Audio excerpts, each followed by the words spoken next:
Assalamualaikum warahmatullahi wabarakatuh. Perkenalkan, nama saya Astuti Mulyono.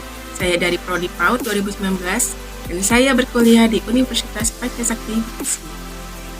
Sebelumnya, saya ingin mengucapkan terima kasih kepada dosen pengampu saya, yaitu Dr. Mumun Mulyati, SPD MPD, selaku pembimbing program pelibatan orang tua dan masyarakat.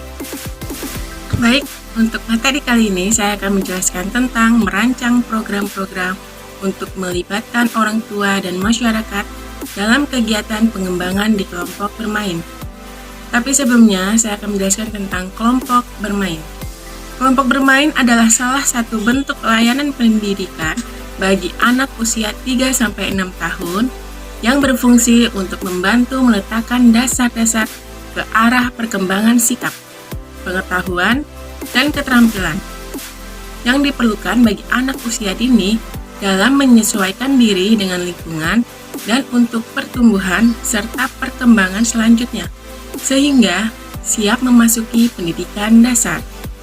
Tujuan kelompok bermain yaitu untuk membantu meletakkan dasar-dasar ke arah perkembangan sikap, pengetahuan, keterampilan, dan mengembangkan berbagai potensi anak sejak dini sebagai persiapan untuk hidup dan menyesuaikan diri dengan lingkungannya, termasuk siap memasuki tahap pendidikan berikutnya atau siap memasuki pendidikan dasar. Pemberian sentuhan sejak dini dimaksudkan untuk membantu pertumbuhan dan perkembangan fisik, mental secara lebih optimal dan diberikan rangsangan-rangsangan yang bersifat pendidikan secara cukup. Maka, penanganan pendidikan anak sejak dini merupakan suatu keharusan jika tidak ingin semakin tertinggal kemajuan dengan negara-negara lain. Hasil yang diharapkan dari kegiatan kelompok bermain yaitu, yang pertama, agar potensi kecerdasan anak berkembang secara optimal, yang akan sangat berpengaruh terhadap proses penghubungan dan penguatan sel-sel saraf otak anak. Yang kedua, agar anak mampu mengelola keterampilan tubuh termasuk gerakan-gerakan yang mengontrol gerakan tubuh, motorik halus dan kasar, serta menerima rangsangan sensorik secara optimal. Yang ketiga, agar anak memperoleh dasar-dasar ke arah perkembangan, sikap, pengetahuan, keterampilan dalam menyesuaikan diri dengan lingkungannya dan untuk pertumbuhan dan perkembangan selanjutnya sehingga anak siap memasuki pendidikan dasar. Prinsip pelaksanaan program pendidikan anak usia dini harus sejalan dengan prinsip pelaksanaan keseluruhan proses pendidikan. Seperti yang dikemukakan oleh Damanhuri Rosadi, 8 prinsip itu, yaitu yang pertama, pengembangan diri, pribadi, karakter, serta kemampuan belajar anak diselenggarakan secara tepat, terarah, cepat, dan berkesinambungan. Yang kedua, pendidikan dalam arti pembinaan dan pengembangan anak mencakup upaya meningkatkan sifat mampu mengembangkan diri dalam anak. Yang ketiga, pemantapan tata nilai yang dihayati oleh anak sesuai tata nilai hidup dalam masyarakat dan dilaksanakan dari bawah dengan melibatkan lembaga swadaya masyarakat. Yang keempat, pendidikan anak adalah usaha sadar, usaha yang menyeluruh, terarah, terpadu, dan dilaksanakan secara bersama dan saling menguatkan oleh semua pihak yang terpanggil.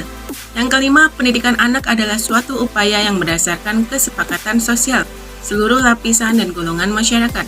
Yang keenam, anak mempunyai kedudukan sentral dalam pembangunan, di mana PAUD memiliki makna strategis dalam inventasi pembangunan sumber adanya manusia. Dan yang ketujuh, orang tua dengan keteladanan adalah pelaku utama dan pertama komunikasi dalam PAUD. Dan yang terakhir, program PAUD harus melingkupi inisiatif berbasis orang tua, berbasis masyarakat, dan institusi formal prasekolah. Dilihat dari ke-8 prinsip tersebut, maka pada dasarnya, prinsip pendidikan anak usia dini adalah mengoptimalkan kecerdasan anak usia dini serta memberikan layanan pendidikan bagi anak yang membutuhkan stimulasi sejak dini. Hal tersebut ditujukan agar generasi mendatang lebih siap memasuki perkembangan zaman, karena bangsa yang besar adalah bangsa yang mampu mencerdaskan kehidupan warga negaranya, membentuk pribadi yang baik, dan mampu menjawab tantangan masa depan. Aceh Partadireja yang dikutip oleh Herianto menyatakan partisipasi adalah suatu proses di mana terdapat dua atau lebih pihak-pihak yang saling mempengaruhi satu sama lain dalam membuat rencana, kebijakan-kebijakan dan keputusan-keputusan yang mempunyai akibat di masa yang akan datang yang menimpa orang-orang yang membuat keputusan tersebut. Selanjutnya, tahapan-tahapan yang terdapat dalam partisipasi menurut Norman dan kawan-kawan yaitu yang pertama, keterlibatan orang dalam proses pembuatan keputusan atau bisa dibilang participation in decision making. Yang kedua, keterlibatan orang dalam pelaksanaan program dan keputusan atau bisa dibilang participation in implementing.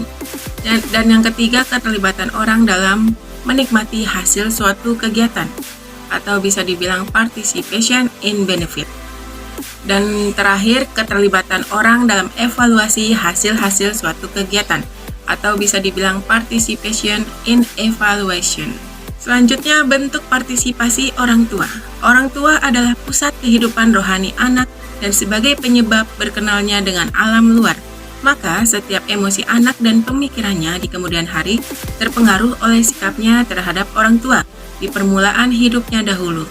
Orang tua memiliki tanggung jawab mendidik, mengasuh, dan membimbing anak-anaknya untuk mencapai tahapan tertentu yang menghantarkan anak untuk siap dalam kehidupan bermasyarakat. Wujud dari partisipasi menurut Kohn pada tahun 1978 ada 5 macam. Yang pertama, turut serta memberi sumbangan tenaga fisik. Orang tua peserta didik dilibatkan secara langsung dengan para pendidik dalam menyiapkan bahan belajar yang sudah dirancang oleh para pendidik. Yang kedua, turut serta memberi sumbangan finansial berupa uang. Setiap organisasi atau lembaga tertentu membutuhkan dana untuk kelancaran suatu program. Yang ketiga, turut serta memberi sumbangan material. Yang keempat, turut serta memberi sumbangan moral yang dapat berupa saran, anjuran, nasihat, petua, dan amanat. Dan yang terakhir, turut serta memberi sumbangan dalam mengambil keputusan. Selanjutnya, bentuk partisipasi masyarakat. Zaman Satori mengutip pendapat Hanum dan Sianibar yang mengkategorikan partisipasi masyarakat menjadi 3. Yang pertama, tenaga yang berupa fisik, misalnya membangun sekolah. Yang kedua, dana atau uang berupa pemberian sumbangan yang dibutuhkan bagi kemajuan pembelajaran. Dan yang ketiga, material atau barang, misalnya tanah, bahan bangunan, perabot, dan peralatan pelajaran yang dapat mendorong proses pembelajaran. Menurut Daseldorf pada tahun 1981, kegiatan partisipasi masyarakat antara lain yaitu mendatangi pertemuan. Proses partisipasi mengarahkan para anggotanya untuk ikut berperan dan menghadiri setiap pertemuan yang diadakan.